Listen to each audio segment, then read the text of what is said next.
명백기관 죄가 된다고 생각하고 증거도 명확하다고 확신을 하기 때문에 검사의 불기소 처분이 부당하다고 굉장히 실망할 수밖에 없어요.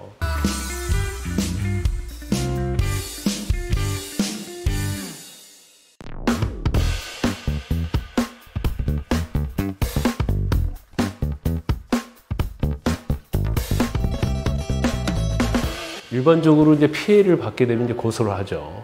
고소 이유는 여러 가지가 있겠지만 일단 뭐 사기를 당했다든가 아니면 성범죄의 피해자라든지, 그래서 피해자의 입장에서 보면 명백기관 죄가 된다고 생각하고 증거도 명확하다고 확신을 하기 때문에 뭐 직접 고소하는 경우도 있고 아니면 변호인을 선임해서 고소하는 경우가 있습니다.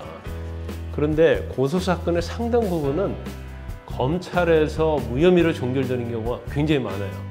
그 이유는 여러 가지가 있지만 고소 단계에서 제대로 증거를 제출하지 못했다랄지 아니면 경우에 따라서는 이제 검사가 어떤 수사에 대한 의지가 별로 없어서 피고소인, 즉 피의자의 말만 듣고 사건을 무혐의로 종결하는, 불기소 처분하는 경우가 굉장히 많습니다. 그래서 일단은 고소를 할 때 자신이 직접 하는 것보다는 전문성 있는 변호사를 선임해서 고소하는 것이 성공 확률을 굉장히 높일 수 있고요.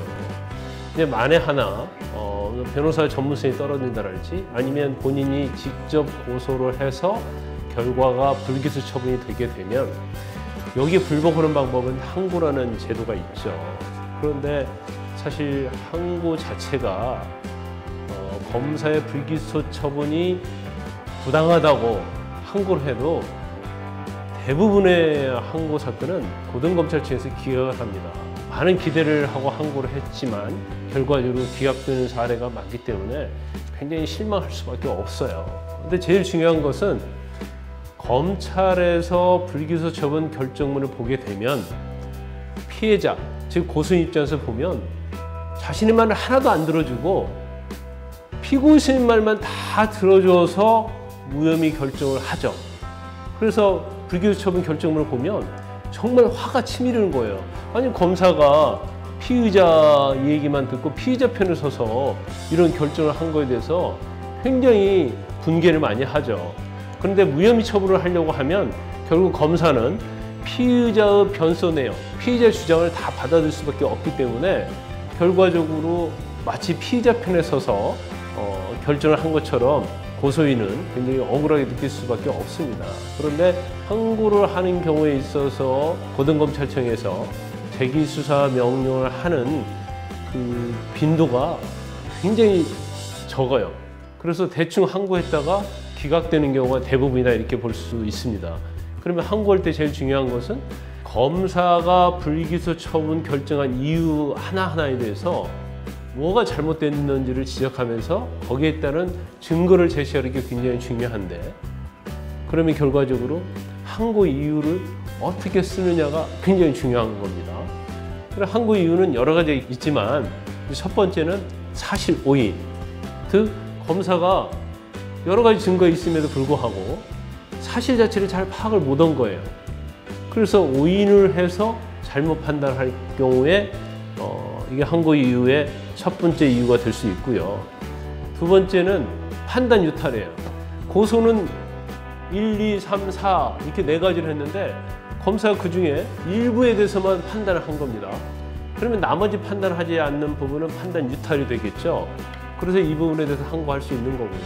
또 마지막으로 하나가 법리 오해예요. 검사가 법을 잘못 판단하는 겁니다. 왕왕 그런 경우가 상당히 많이 있어요. 그래서 아니 이건 횡령죄의 어떤 원리 아니면 성범죄의 어떤 법리 이거에 딱 들어맞음에도 불구하고 본인이 잘못 판단해서 무혐의를 하는 경우, 또 이런 사례도 있었어요. 피해자가 고소를 했는데 검찰에서 공소시효가 지났다고 해서 고소인의 항고를 기각하려고 하는데 그때 저를 찾아왔습니다. 그런데 특히 이제 성범죄랄지 일반 범죄는 공소시효가 계속 개정이 되는 경우가 많이 있거든요.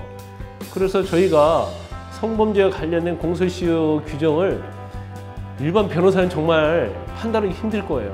뭐 한 4~5번 이상 개정이 됐기 때문에 그 명백히 판단을 해보니까 공소시효가 안 지났음에도 검사는 고소인에게 이건 공소시효 지났으니까 이건 공소권 없음 처분을 하겠다고 이미 피해자 측에 통보를 한 거예요. 그런데 저희가 법의 개정에 의해서 공소시효 지나지 않는다는 것을 피해자에게 논리적으로 설명을 해줬고 피해자가 검사에게 그 얘기를 한 거예요. 결과적으로 검사가 결국은 피고소인을 성범죄로 기소를 한 사례도 있습니다. 이것처럼 검사라고 해서 모든 법률적인 걸 다 만능으로 잘하는 건 아니에요. 그렇기 때문에 가장 전문성 있는 변호사, 특히 이제 항고에 관해서는 검찰 출신 변호사들이 직접 수사를 해봤기 때문에 굉장히 전문성이 다른 변호사에 비해서 두드러졌다고 볼 수가 있고요.